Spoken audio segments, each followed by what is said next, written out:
రాష్ట్రంలో మరోసారి ముఖ్యమంత్రిని చేసుకుంటామని ఆంధ్రప్రదేశ్ దేవాదాయ ధర్మాదాయ శాఖ మంత్రి సలహాదారు జ్వాలపురం శ్రీకాంత్ పేర్కొన్నారు. శుక్రవారం కర్నూలు వైసీపీ ఎమ్మెల్యే అభ్యర్థి ఏఎండి ఇంతియాజ్కు కర్నూలు బ్రాహ్మణ సమాజం సంపూర్ణ మద్దతు తెలియజేస్తూ విలేకరుల సమావేశం నిర్వహించారు. సమావేశానికి జ్వాలపురం శ్రీకాంత్, కర్నూలు ఎమ్మెల్యే అభ్యర్థి ఏఎండి ఇంతియాజ్ హాజరయ్యారు. ఈ సందర్భంగా వారు మాట్లాడుతూ రాష్ట్రంలో వైసీపీ పాలనలో బ్రాహ్మణ సమాజానికి ఎన్నడూ లేని విధంగా న్యాయం జరిగిందన్నారు. అర్చకత్వాన్ని శాశ్వత హక్కుగా కల్పించి దేవాదాయ భూములకు రైతు భరోసా, నష్టపరిహారం అందించి అండగా నిలవడం జరిగిందన్నారు. కులమతాలకు అతీతంగా జగన్మోహన్ రెడ్డి సంక్షేమాలను ఇవ్వడం, అమ్మఒడి, విద్య దీవెన, విద్య కానుక వంటి పథకాలు ప్రజలకు భరోసా కల్పిస్తున్నాయని పేర్కొన్నారు.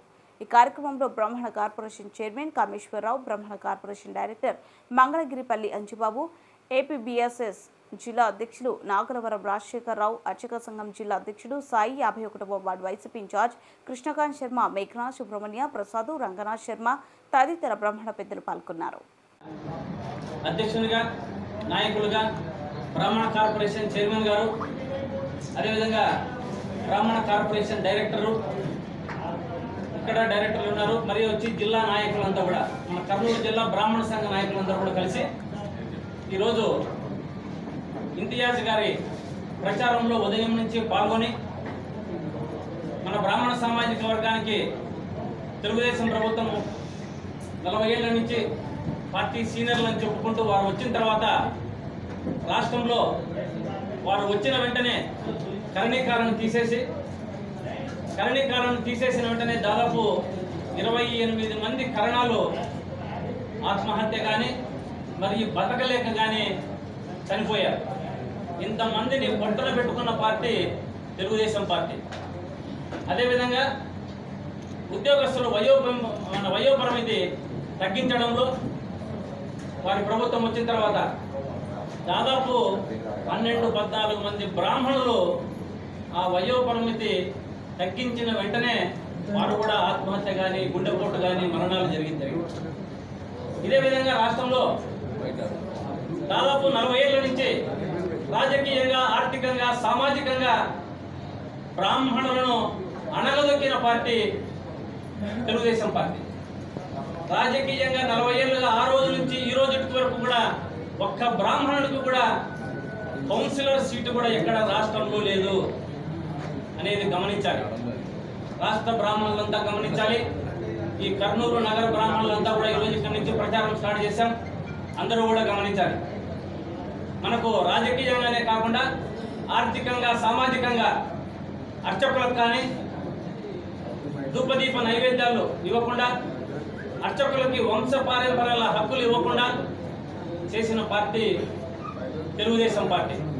ఇటువంటి పార్టీకి మనము మద్దతు ఇవ్వాలా వద్దా అన్నది రాష్ట్ర బ్రాహ్మణులు కానీ, కర్నూలు నగర బ్రాహ్మణులు కానీ అందరూ ఆలోచించాలి. ఎందుకంటే వైఎస్ఆర్ కాంగ్రెస్ పార్టీ వచ్చిన తర్వాత జగన్మోహన్ రెడ్డి గారు పాదయాత్రలో చెప్పినట్టు అర్చకులకు వంశపారంపర్య హక్కులు ఇచ్చారు. జీవో నంబర్ 76 ఇచ్చారు. 2014లో బ్రాహ్మణులకు ఎమ్మెల్యే స్థానం ఇచ్చారు, గెలిచారు. అదేవిధంగా 2019లో 4 స్థానాలు ఇచ్చారు. 4 స్థానాల్లో 2 స్థానాల్లో గెలిచి ఇంకా 2 స్థానాల్లో ఓడిపోతే అక్కడ కూడా Visakha urban development corporation chairman పదవులు ఇచ్చి గుర్తించారు. అదేవిధంగా రాష్ట్ర వ్యాప్తంగా దాదాపు ఇప్పటికీ 18 మంది కార్పొరేటర్లు, కౌన్సిలర్లు రాష్ట్రంలో సపోర్ట్ చేస్తామని చెప్పడం, జగన్మోహన్ రెడ్డి గారిని మళ్ళీ తిరిగి సీఎంగా చేసుకుంటామని చెప్పడం చాలా ఆనందదాయకం, సంతోషదాయకం. నేను వారందరికీ కూడా ధన్యవాదాలు తెలుపుకుంటున్నాను.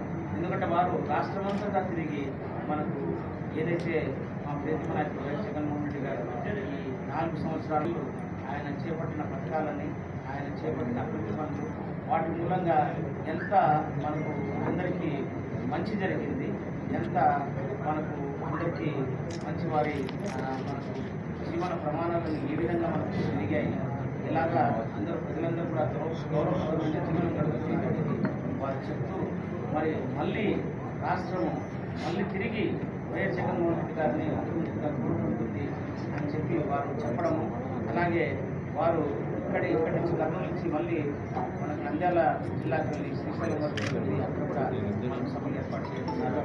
అప్పుడు శ్రీకాకుళం వరకు మీరు మొత్తం ఇక్కడ చాలా అభినందనీయం. మరి ఇది ఈరోజు ఒక మాటను అందరికీ మనకు క్లియర్ చేస్తారు. అదేంటంటే మనకు ఏదైతే 175 అనే నినాదం ఏదైతే